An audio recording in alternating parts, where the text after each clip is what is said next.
స్వామివారి యొక్క పాలనకి ఎన్ని జన్మలు పూజ చేసుకున్నారా చూడండి. కాబట్టి స్వామివారి వివాహ మహోత్సవంలో చేయించే ఒక గొప్ప కార్యక్రమం. శ్రీ స్వామివారికి భక్తులు సమర్పించినటువంటి భక్తువర్గం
బంగారంతో కన్యాదానం చేసి అక్కడ పడుకోవాలి.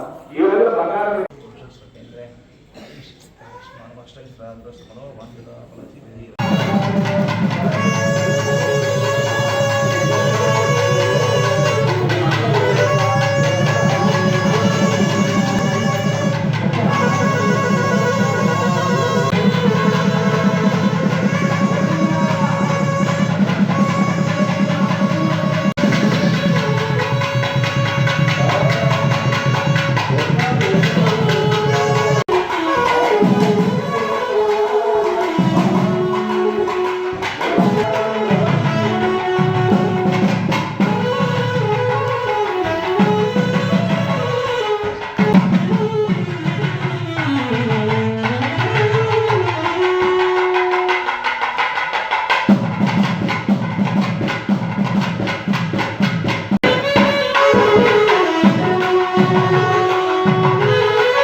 ఉగ్రం వీరం మహావిష్ణుం జ్వలంతం సర్వతోముఖం నృసింహం భీషణం భద్రం మృత్యోహం మృత్యుం నమామి.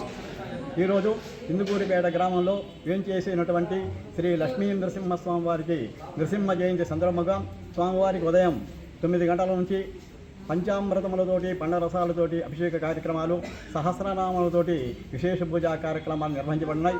ఈరోజు సాయంకాలం 7 గంటల నుంచి స్వామివారికి అత్యంత వైభవముగా శ్రీదేవి భూదేవి సమేత శ్రీ స్వామివారికి కళ్యాణ మహోత్సవం అత్యంత వైభవపేతంగా నిర్వహించబడింది. ఈ కార్యక్రమాలకు ఉభయకర్తగా ఆత్మకూరు గోవర్ధన్ దంపతులు, ఆత్మకూరు శ్రీనివాసుల దంపతులు ఈ యొక్క కార్యక్రమానికి ఉభయకర్తలుగా వ్యవహరించారు. ఓం నమో భగవతే వాసుదేవాయ నమః. నారాయణాయ నలినాయ తలోచనాయ నామా విశేషిత మహాబలి వైభవాయ నానాచరాచర విధాయక జన్మదేశ నాభీపుటాయ పురుషాయ నవపరస్మై. మన యొక్క ఇందుకూరుపేట గ్రామంలో వేయించేసినటువంటి శ్రీ లక్ష్మీ నరసింహస్వామి వారి యొక్క దేవస్థానం నందు ఈరోజు స్వామివారి యొక్క నరసింహ జయంతి సందర్భంగా స్వామివారికి ఉదయం విశేష అభిషేకాలు, అలాగే స్వామివారికి కళ్యాణ మహోత్సవము అత్యంత వైభవంగా జరగబడింది. అలాగే భక్తులందరూ కూడా విచ్చేసి ఈ కార్యక్రమాన్ని ఎంతో భక్తి శ్రద్ధలతోటి అందరూ కూడా శ్రద్ధగా కూడా అత్యంత అద్భుతంగా జరగబడింది. స్వామివారి యొక్క కైంకర్యంలో పాల్గొనడం మన యొక్క పూర్వజన్మ సుకృతం. ఇలాగే ప్రతి ఒక్కరూ కూడా స్వామివారి యొక్క దేవస్థానం ప్రతి ఒక్క కార్యక్రమానికి కూడా హాజరవుతూ స్వామివారి యొక్క కృపా కటాక్ష వీక్షణాలు పొందాలని కోరుకుంటూ సెలవు తీసుకుంటున్నాం. జై నారసింహ.